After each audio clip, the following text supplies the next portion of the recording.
So Best Practice here in Birmingham. I'm joined by Don from Tortus, one of the new stars of Best Practice. I think it's the first time you're here, isn't it? A star? Yeah, new. We're new. Let's go with that. Definitely, you've got plenty of football going on, and for justifiable reasons, one of the new conversational AI ambient scribing platforms that exist. Tell us about what's been going on today.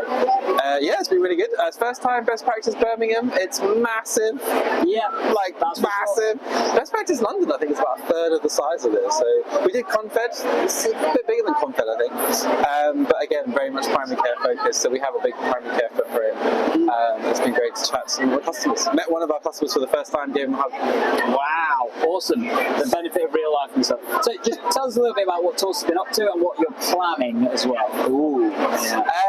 This is getting the other way around. What are we planning? So Tortus is a AI interface between the computer and the clinician. Okay. And really what we're focused on in the first sort of year of life of chipping, we've been about halfway through that journey now, is like the 3 buckets of work that doctors normally do. Well, any clinician really. So you find information about a patient before you see them. I mean, you should do, don't always, but you should do. See them, take a history examination, that's where the ambient scribe feature comes in, create clinical codes, as well as medical notes, letters, customizable, and then working now on like the downstream tasks. So EMIS system on integration, but also now Epic integrated as well, or secondary care, but whatever. And that's to sort of start doing your scheduling and your prescriptions and your ordering tests and all the other stuff. On top of that, cognitive support, guidelines, things like that. Today it's, state of the art, super fast, GDPR and very safe. We don't store any data, we don't train models, and it's a very compliant platform, and it's going to be a web app from next month. Ooh, awesome. That'll make it a lot more easier to use, because I know I had some difficulties getting on initially. They are now smoothed out, and I have to admit, it's a lovely program to use. What is the thing that you think is going to change general practice in the next year?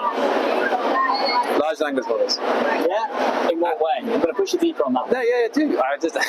I spent an hour on a prep debate, so we can go very deep on this. No, I think like my vision for 5 years' time, right, is we have built this boiling frog situation. I guess like where we added layers and layers and layers of digitization over like the past 20 years. More tools, more computer work begets more tools, begets more computer work. And so we got to a point now where we spend more time on our computer than we spend with our patients. Like literally more, like 60% on computers, 40% with patients. And that's fundamentally because the interface between us and the digital world has never really been looked at. We've just constantly laid, okay, let's ask the physician to do this form, let's ask the physician to do this blood test, press this button. And what large language models fundamentally unlock is the crux of medicine, which is language. Medicine is a language, right? Okay, it's just chit-chat, write it down. That's like 98% of medicine. Okay, sometimes there's a picture, that's radiology. Sometimes somebody gets cut, that's surgery. But otherwise, 98%, right? Chit-chat, write it down. So all of this is language. What large language models unlock for us is like the ability finally for a computer to actually understand what is happening. And I really stress that point because ambient scribe is like a feature. It is a feature that is a wedge to this other world where we can do our work and look after humans, and that's what we want to do as clinicians. Absolutely. But the system still gets the data, all the downstream systems still work.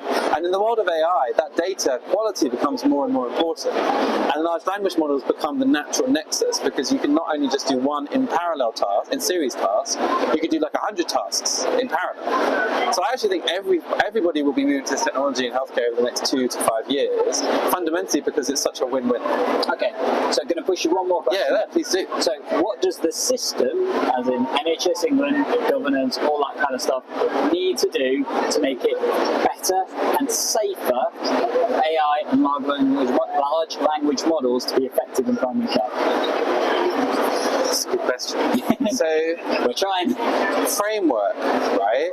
Like the way that we think about it at Tortus is we work in a regulated industry that isn't regulated yet, right? That's actually our philosophy. I'm still GMC registered, so I've got a lot of personal reasons for making sure super safe, super careful, very highly. I come from a pharma background.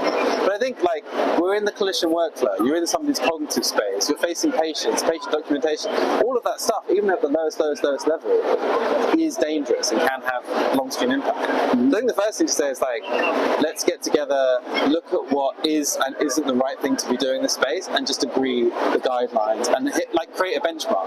I think for companies like ours, there really isn't a benchmark that's too high that we would want to jump over, right? Like, obviously it's important to us, we really lean into regulation. The other important point is, like, once that benchmark's set and companies like ours have matched that benchmark, then just like stop making us repeat it 10,000 times, because that's the bit that kills us, right? We do clinical studies. You know, I'm running a 5,000 patient study right now across London.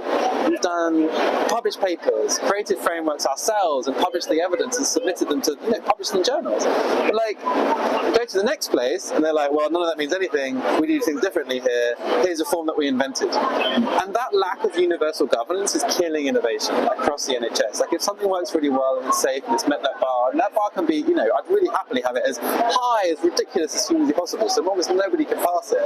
But for the ones that do, ship it, man. Ship it everywhere. Because like, that's, if you've already passed all the safety things, then all you're doing is ship and not the other word. Sorry, I hang out with engineers too much. Yes, get it out into the world as easily as you can. And it's the lack of universal governance. So we have things like DTAC. DTAC is a great badge. We were the first gen AI company in the NHS to get DTAC, so obviously we like it, but it doesn't really make a difference when we rock up to Hospital 2, Hospital 1. We have the paperwork, but they want to go through it all again anyway. And again, like, it's just about who bears the approval processes. And like, looking at what Peter Carr just launched for the government, maybe that's what they're doing with this innovation office, but who knows? We will see. So if you want to know more about some of those acronyms that Dom chucked in there, like DTAC and all that other kind of stuff, absolutely check out this episode that I did with Dave Trisker that talked about digital securities and stuff. You absolutely need to watch that episode if you're thinking of using any form of AI in practice. And as always, we'll be here to help tech answer primary care and learning. Catch you in the next one. Thanks, Mike.